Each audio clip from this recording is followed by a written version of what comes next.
আমরা এখানে আজকে এখন একটা নিম গাছ আমরা রোপণ করলাম। এই নিম গাছ নিয়ে আমি আপনাদেরকে একটা ছোট্ট স্টোরি, হয়তো কেউ কেউ জানেন, তারপরে আমি ছোট্ট স্টোরিটা বলি। আপনারা এখানে যারা হজে গিয়েছেন, নিশ্চয়ই এখানে অনেক মানুষ আছেন হজে গিয়েছেন। আরাফাতের যেখানে ছোট বন্ধু তোমরা যারা আছো, তোমাদের জানার জন্য আমি গল্পটা বলছি। গল্প না, এটা সত্যিকারের ঘটনা। আরাফাতের ময়দানের নাম তোমরা নিশ্চয়ই শুনেছো। সেই আরাফাতের ময়দানে যদি যাও তোমরা, এখন যদি ছবি দেখো, দেখবে ওখানে অনেক গাছ লাগানো। ছবিতে হয়তো বোঝা যাবে না কি গাছ, কিন্তু অনেকগুলো গাছ লাগানো।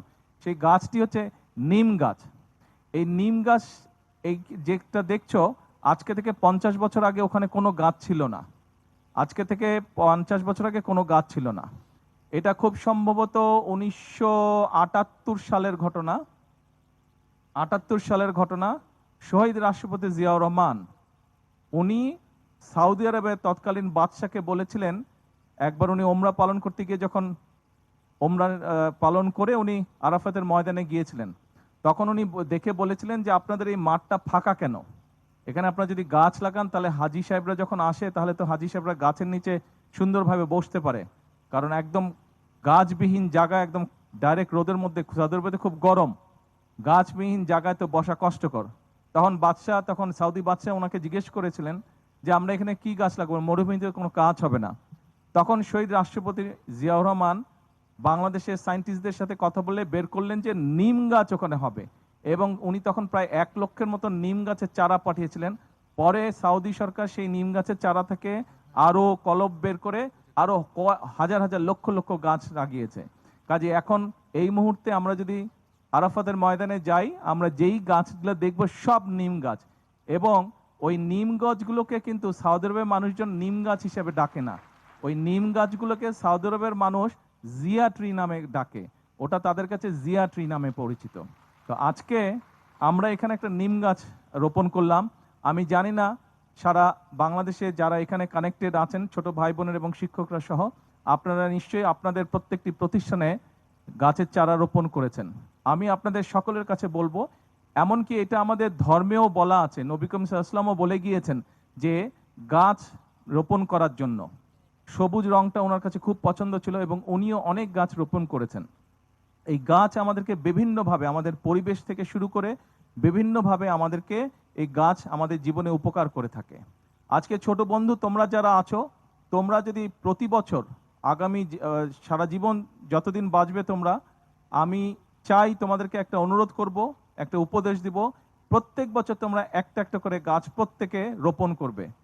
তোমরা যদি প্রত্যেকে একটা করে রোপণ করো গাছ, তুমি দেখবে গাছটা যখন একটু বড় হবে, তখন তোমার বন্ধুর মতন মনে হবে তাকে। এবং ওই গাছটা যত বড় হতে থাকবে, তুমিও বড় হতে থাকবে। এবং তোমার পাশাপাশি যখন গাছটা বড় হবে, দেখবে যে এটা অদ্ভুত একটা ভালো লাগা ফিলিং একটা তুমি পাবে গাছটা। কাজেই আর শিক্ষকবৃন্দ যারা আছেন, আপনাদেরকেও আমি অনুরোধ করব যে স্টুডেন্ট যারা আছে, ছোট স্টুডেন্ট যারা আছে আপনাদের প্রত্যেকটি প্রতিষ্ঠানে, তাদেরকে দয়া করে আপনারা উৎসাহ দিবেন। যারা শিক্ষক আছেন, আপনারা নিশ্চয়ই খেয়াল করেছেন, এই যে বর্ষার সময় কিন্তু শুরু হয়ে গিয়েছে, কিন্তু দেখুন যে অনুপাতে বৃষ্টি হওয়া উচিত ছিল, সেই অনুপাতে কিন্তু বৃষ্টি হচ্ছে না। এখানে আজকে থেকে আমাদের যাদের অভিজ্ঞতা, আজকে থেকে 40-45 বছর আগে বাংলাদেশে যে পরিমাণ, আমরা যখন স্কুলে পড়তাম, আমরা যখন ছোট ছিলাম, এই বর্ষাকালে টানা বৃষ্টি হতো, 7 দিন 10 দিন ধরে বৃষ্টি হতো। কিন্তু এখন কিন্তু সেই বৃষ্টিটা হচ্ছে না। এখানে অনেকেই আছেন যাদের বয়স 50-60 বছর বয়স হয়ে গেছে, আপনাদের নিশ্চয়ই অভিজ্ঞতা আছে সেরকম বৃষ্টির।